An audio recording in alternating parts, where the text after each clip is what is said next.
Namaste Seekers, welcome to my YouTube channel. My name is Nicolas Ulhich and today I will be sharing with you the transit of Venus, the planet of love, harmony and beauty, through the sidereal sign of Gemini.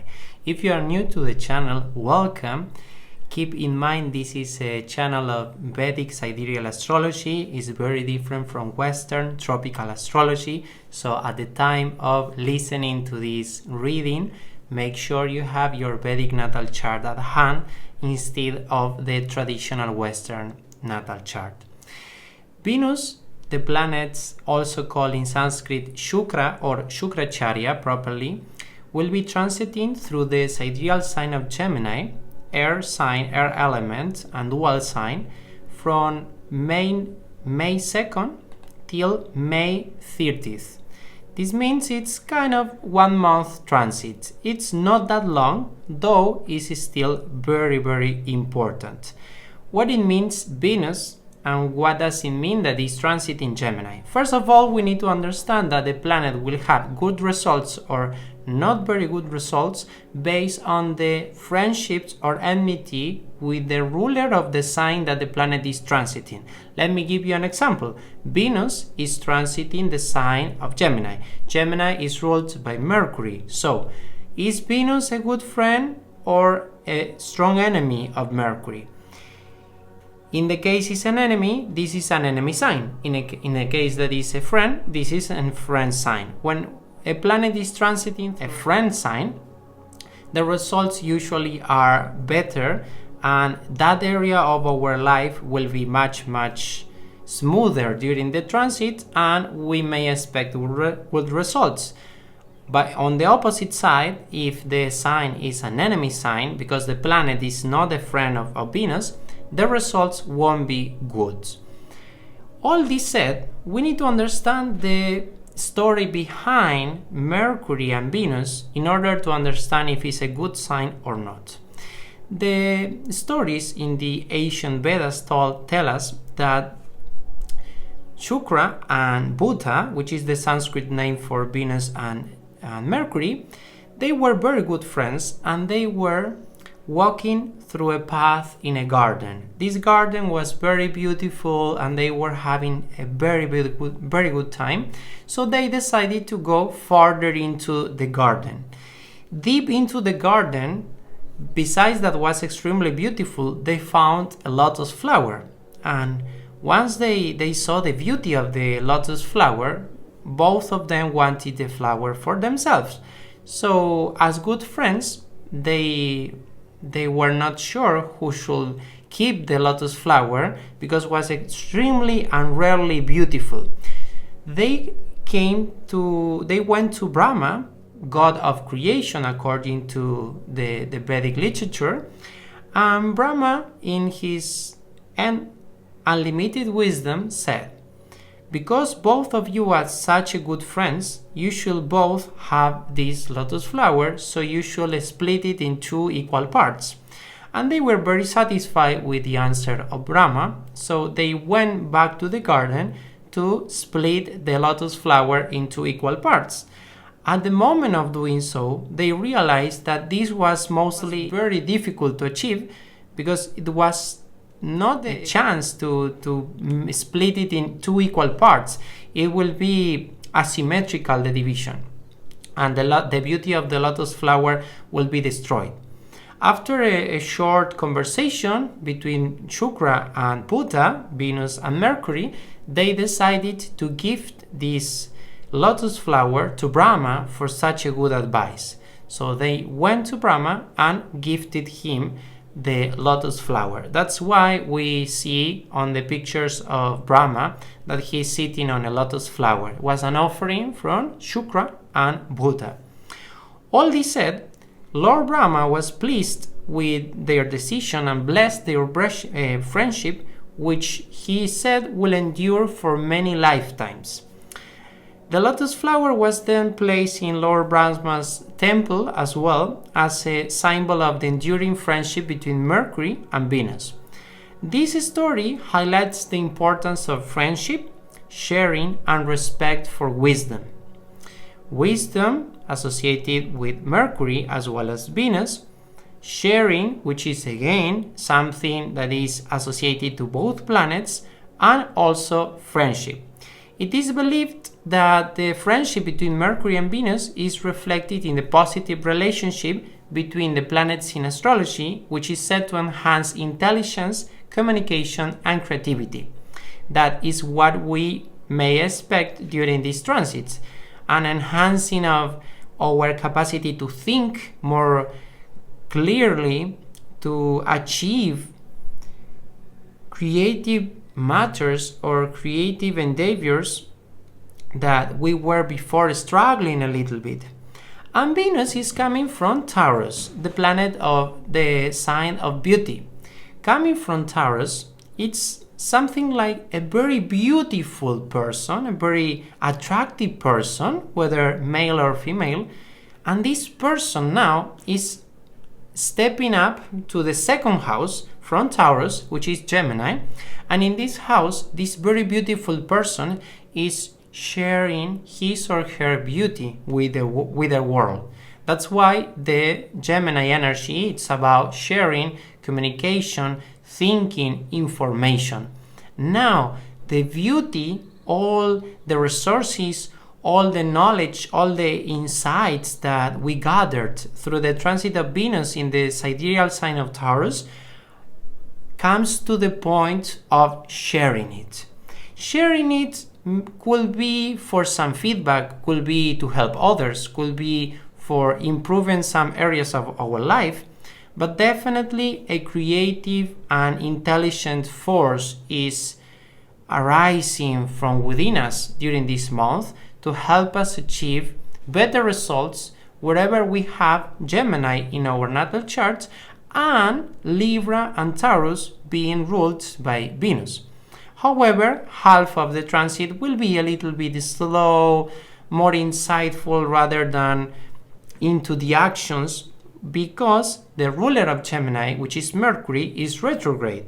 I will leave you on the description the link to the video I made for you about Mercury retrograde, so you can understand a little bit deeper the effects of this period.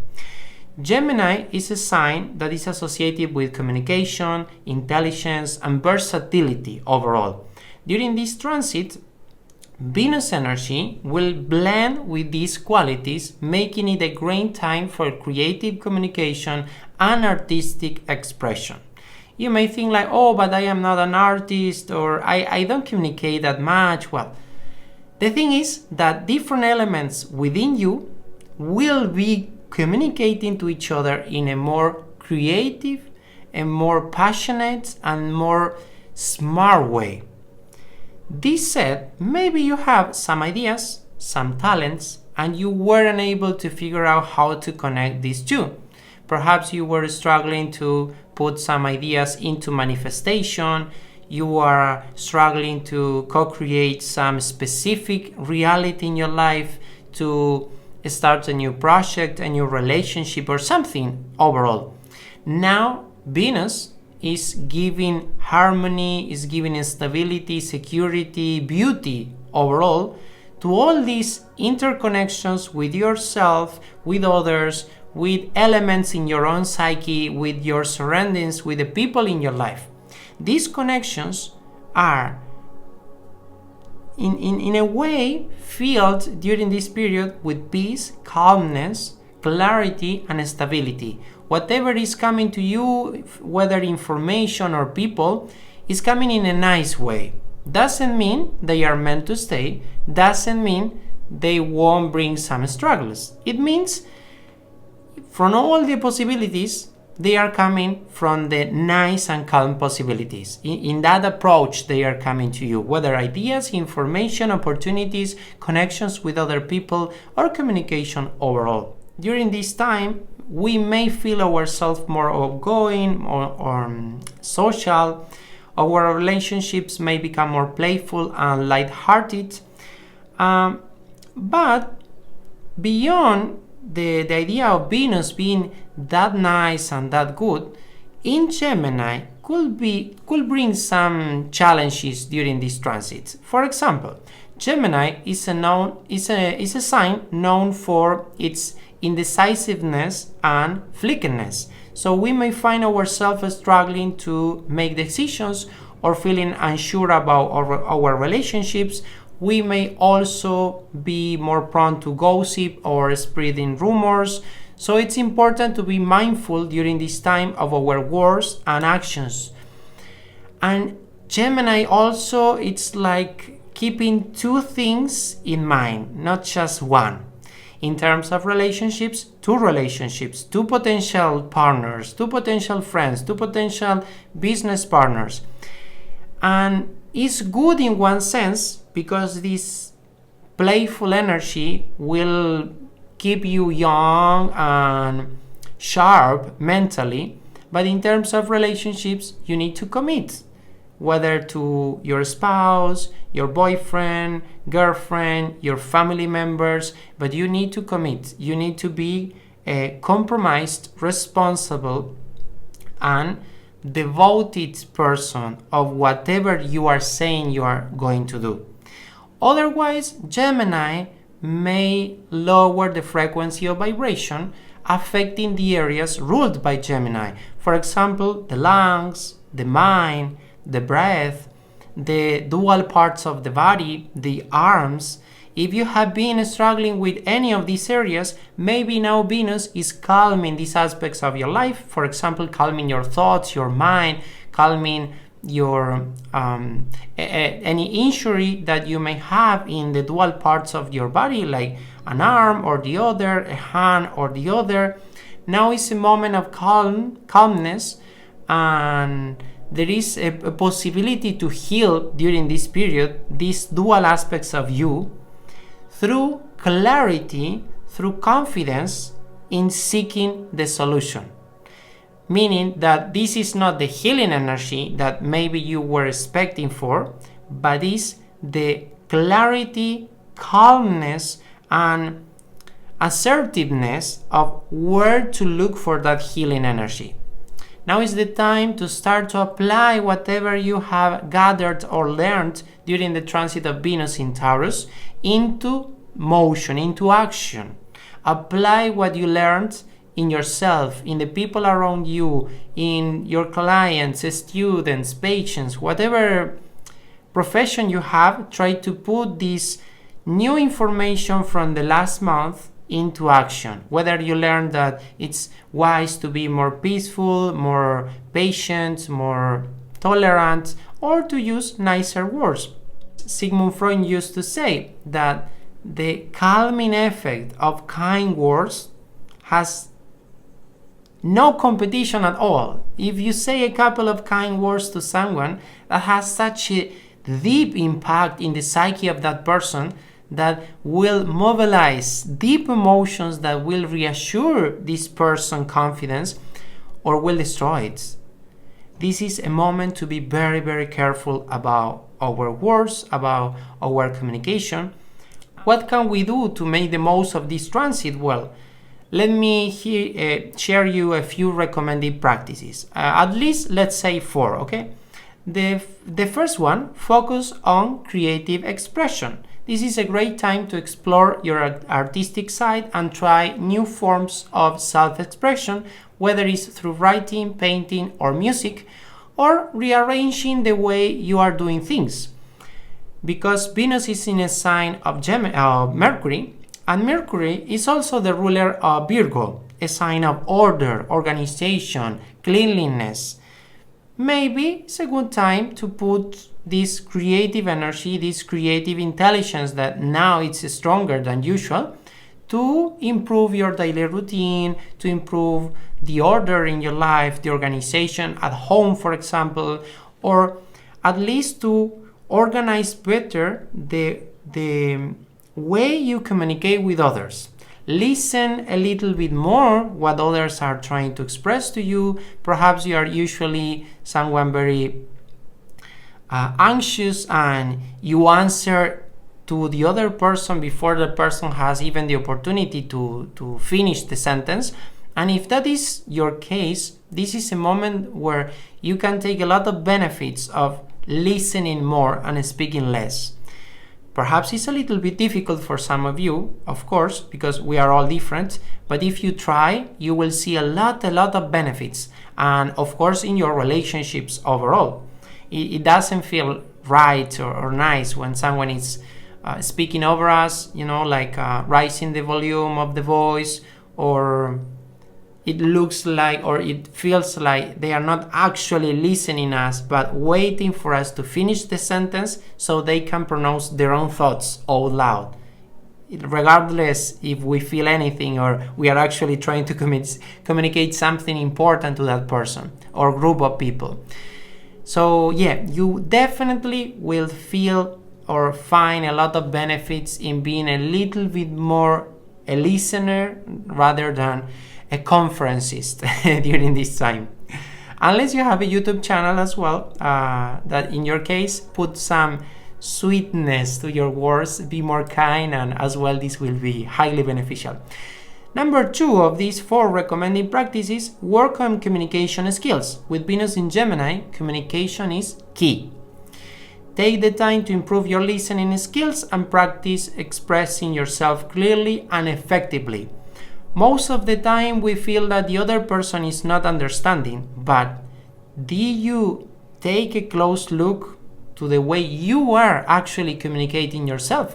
Perhaps you are expecting the person to be more like you and not accepting the way the person is. And perhaps the person is in such a way that you need to explain it differently, unless you don't care if the person is understanding or not. But if you actually care, you need to adapt the message to the person in front of you. You cannot say it as you have it in your own mind.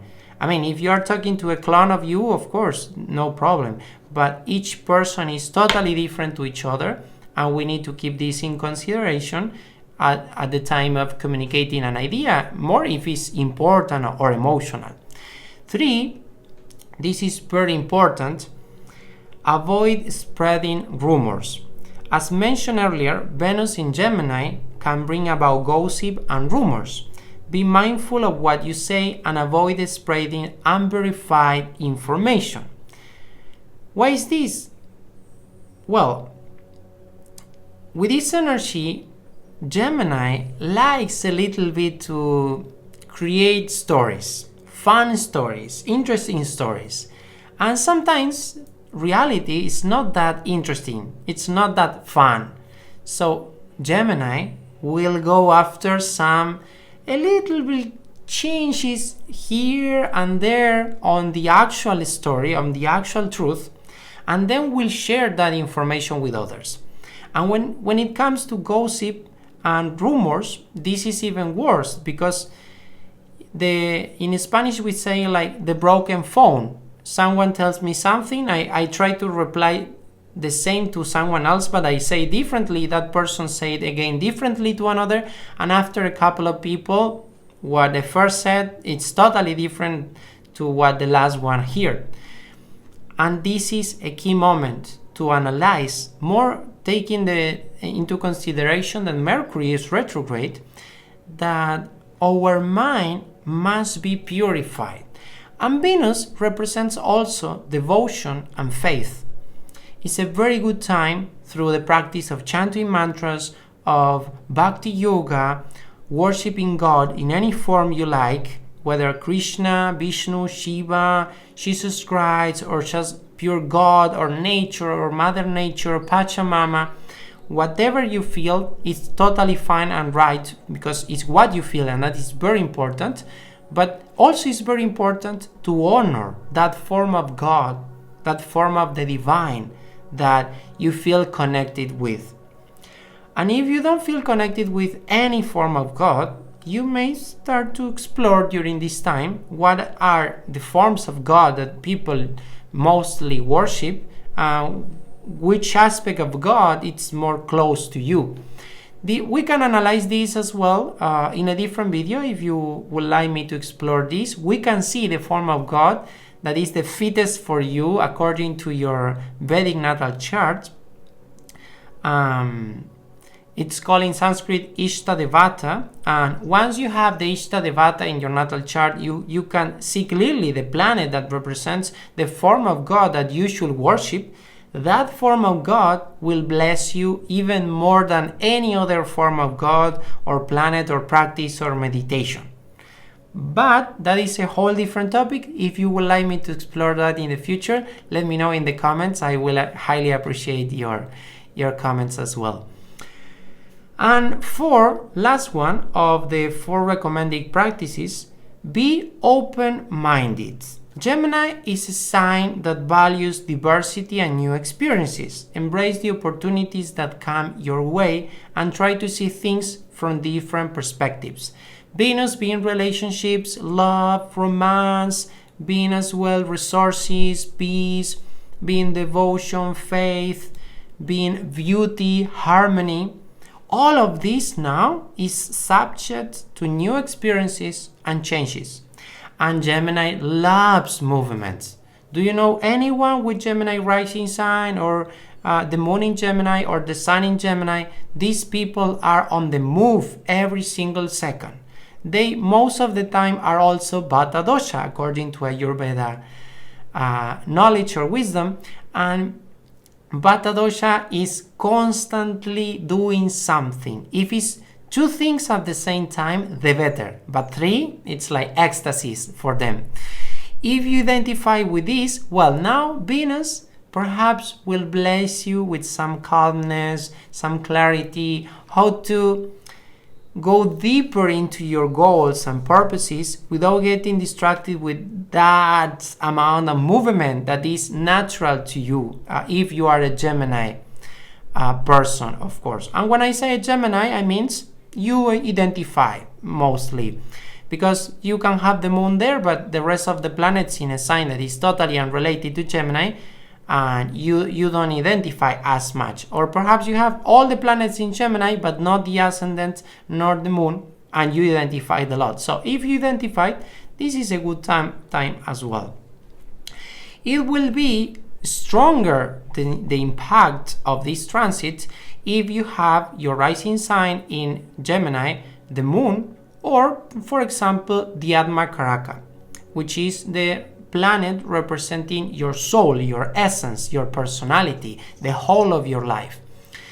If you are during this period of time struggling with, for example, your spouse or your marriage or any sort of relationship that is very, very special and close to you, and you have the Dara Karaka, which is the planet with the lowest degree representing your spouse or your partner, and you have that in Gemini, well, for you will be extremely important. So you see, depending what are you going through, your story basically, and the planets you may have there, the meaning of the transit. That's why in Vedic astrology I will always remind you, we need the story and the planets. Only the planets, only the natal chart means nothing without the story. And the stories is not that clear, it's not that insightful for a therapist at least, without the natal chart. The natal chart has many, many secrets that can be unfolded only with the story of the person. The more we know, the better the interpretation. The less we know, it's more a guessing, an elaborated and a smart guess, but this is still a guess because, yeah, you have intuition, you have some knowledge, some wisdom, but there is always some sort of limits on that aspect. But with the story, with dates, specific dates of things that you went through, like a wedding or the death of a close person or a new job or completing your studies, that can be matched to the timings on your natal chart. And once we are sure that it's actually your natal chart, we can do insane predictions, but considering that we know who we are talking about, you in this case, and your story. In terms of the overall impact of this transit, it's important to remember that, again, everyone's experience will be unique according to what I mentioned just before. Some people may feel the effects more strongly than others, depending on their individual birth chart. That being said, Venus transit through Gemini is generally considered a positive sign for creative expression and socializing. It's a great time to connect with others and explore new ideas. However, it's important to stay grounded and be mindful of our actions and words. Let's take a look to each of the rising signs or ascendants and how will impact on them and each one of them. If you are Aries rising sign, for you this transit is taking place in the third house, a house actually of all the meanings of Gemini: intelligence, communication, short trips. It has to do with siblings, with ideas, with new or information overall. And now Venus there, ruling your second house of finances and stability and the seventh house of partnerships and social projection, you may be receiving some interesting ideas through people close to you, could be even your siblings, your neighbors, or anyone that is close to you. It's part of your close circle or of some circle in your life at least. And these ideas has the potential of improve your finances, but also improve the security, the peace, and the stability in your life overall. Take advantage of this, try to do a little bit of pranayama, balancing poses according to yoga, and you will be not only fine, but amazing. If your rising sign is Taurus, for you it's even more important this transit because it's the ruler of your rising sign, and when the ruler of our rising sign is doing something different, that is impacting us way more. In your case, Venus is in the second house, which is a house related to the energy of Venus, to the concepts of Venus, and as well Taurus. For you, ruling the first house of Dharma, of purpose, of direction in life, of vitality, as well as ruling the sixth of work, artha, struggle, routines, what you do on a daily basis, your enemies. It has to do with organization, order, cleanliness. Now you are entering into a moment of improving the direction of your life and organizing your daily routine to accomplish so. And with Venus in the second house, it's through, in a way, stabilizing and rooting, grounding the energy, the information, the resources that you gathered or you received during the transit of Venus through your rising sign, which was the last month, till the 2nd of May, where Venus changes sign and entered to Gemini. All this time of Venus transit in your rising sign, you were again gathering resources, whether spiritual, whether motivation, inspiration, or actual resources like money or physical gadgets. All of this now is necessary to be put on the action. And this action must be a calming action, a stabilizing action that secures you a more organized day-to-day life, a clearer path in your life, and a stronger willpower and more vitality. For example, by training your body, improving your diets, and as well as your schedule in your day-to-day. If your rising sign is Gemini, for you this is happening in your ascendant, your first house of Dharma, which is the purpose in life, the path of your life, the direction of your life, vitality, success, and many other things as well. Is the ruler of your 12th house, related to retirement, to retreat, to be alone in nature, to devotion to God, foreign lands, foreign cultures and people. It has to do with going deep within yourself, past life, the energy of your ancestors, all of these together. And then also it's ruling the 5th house, a house of Dharma as well.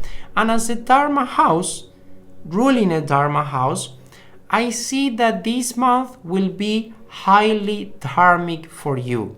What does it mean for you? Well, that during this period, more or new information, new experiences or perspective are coming to your way to help you approach to your own dharma in a more creative, improved, and smarter way. Whatever you are doing, this is a month where you will learn how to do it better in terms of profession, your path in life, and everything. If you have children, they may be involved in this process as well. For Cancer rising sign, for you, this is happening in the 12th house, a house of going deep within yourself, meditation, nature, foreign lands, worshiping the divine, being by yourself, creatively, of course, not by pushing everyone away, but going deep within yourself, so you are not available for others or not as easy as the transit before. It's ruling the 11th house, which is a house of income, recognition, social life, and it's ruling as well the 4th house of vehicles, of properties, your mother, your family, your home.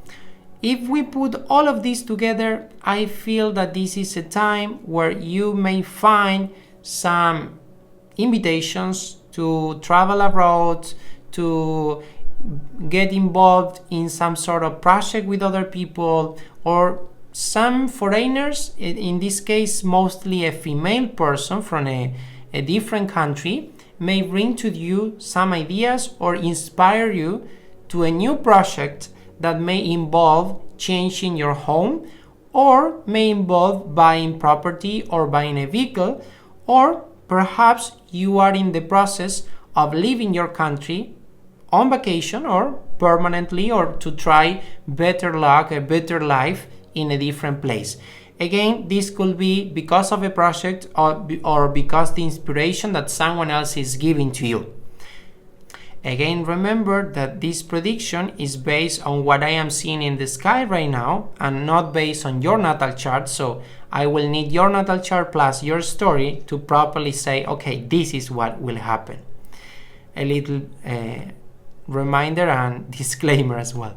If your rising sign is Leo, for you this is happening in the 11th house, Labhavava, house of income, recognition. It has to do with social life, projects, networking, and it's ruling the 10th, which is a house of Artha, a house of profession, work, and it's ruling the 3rd house, again a house of Kama, social life, connecting with others, communication, information, traveling. When we put all of this together, it seems that it will be a month with a lot of work for you, but that work, it's not in vain, it's not like just extra work or overtime, but it's mostly new possibilities, new prospects in your life, at least at the level of your profession. Your profession is suffering some sort of changes that may bring more recognition, more income, or new projects that will bring that. Be mindful of this area, of course. If your rising sign is Virgo, for you this is happening in the 10th house, again, house of profession, connecting with others through your work, and it's a house of the social life mostly. It's ruling the 9th of Guru, wisdom, of philosophy, of good karma from past lives, and 2nd house, which is a house of finances, stability, security, money, basically. Right now, it seems you are having the necessary wisdom to improve your job, or now you are receiving some extra income or some recognition that will improve your wisdom through a workshop, or you are doing some sort of training in your work or because of your work or for a new job position, but now your job may be suffering some changes, and these changes involve increasing your wisdom and increasing your security. Sometimes security for a person is more money, but for others maybe to be in a place that they find themselves more connected with who they are. It's up to you which of the options is for you, right? If your rising sign is Libra, as in the case with Taurus, Venus is a ruler of your rising sign, and it's extremely important. More also considering it's happening in the 9th house, a house of dharma, house of blessings, the guru, the father, wisdom. And from there, Venus is ruling the 8th house, a house of shared income, of shared values, as well as transformation, death, yoga, mysticism, secrets, revelations. And it's ruling your rising sign, a house of dharma, path of life, vitality, success overall. Let's put all these 3 houses together. Dharma, moksha, which is meditation, spirituality, transformation, and wisdom, dharma again. I see here that it's a period of time where you are receiving extra clarity in a topic that is coming out of the blue or by revelation, and this is highly impacting your path of life. Positively, of course, what I see is positive, but definitely involves some movement, some leaving behind the comfort zone, and aiming at the best version of yourself. If your rising sign is Scorpio, for you this is happening in the 8th house, a house highly connected with Scorpio. Being Venus in the 8th house, all your relationships, resources, information, whatever you have in your life, it's going through a process of transformation during this month, and Venus is the ruler of the 7th, partnerships, whether business partnerships, your spouse, or people important to you. It has to do with social projection, it has to do with your profession as well, and is the ruler, Venus, of your 12th house, a house of letting go, foreign lands, going inward, being more by yourself, going out a little bit more to nature, more meditation, more connection with the divine. Now is a period of time where maybe you are going through a process of letting go of someone, or maybe you are healing some old relationship.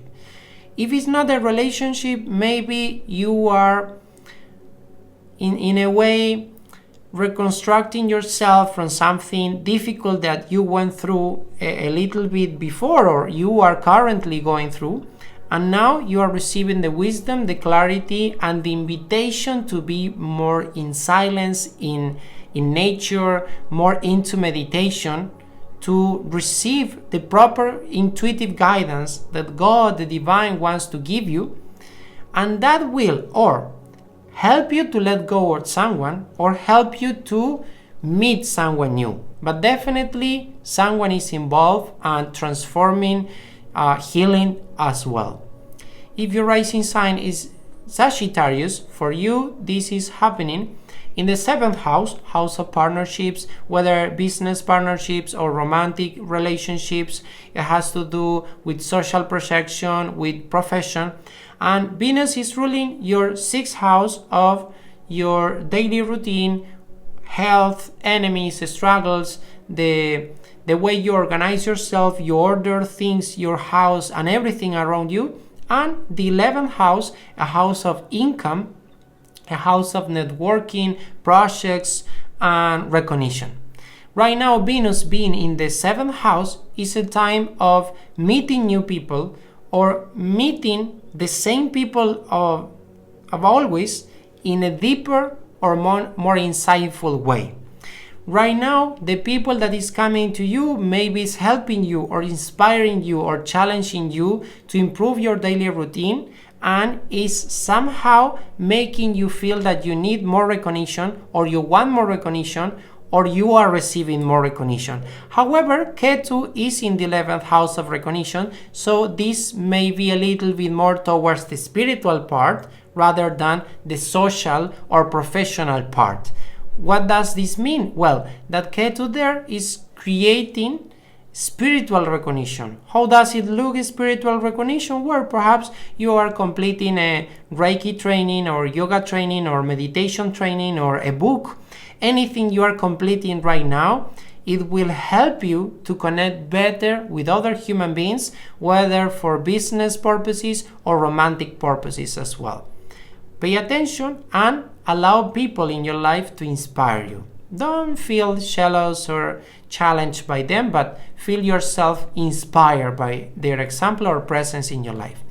If your rising sign is Capricorn, for you this is happening in the 6th house, again, house of Artha, work, profession, daily routine, struggles, health, and organization overall. There are many other meanings, of course. And then is ruling the 10th house, a house again of Artha, profession, work, and is ruling the 5th house, a house of Dharma, a house of children, creative intelligence, investments, advice, giving advice or receiving advice. During this period, maybe a female energy is entering into your life, perhaps through work or through your daily routine, and this person somehow is helping you to organize better, which will highly impact on your work and your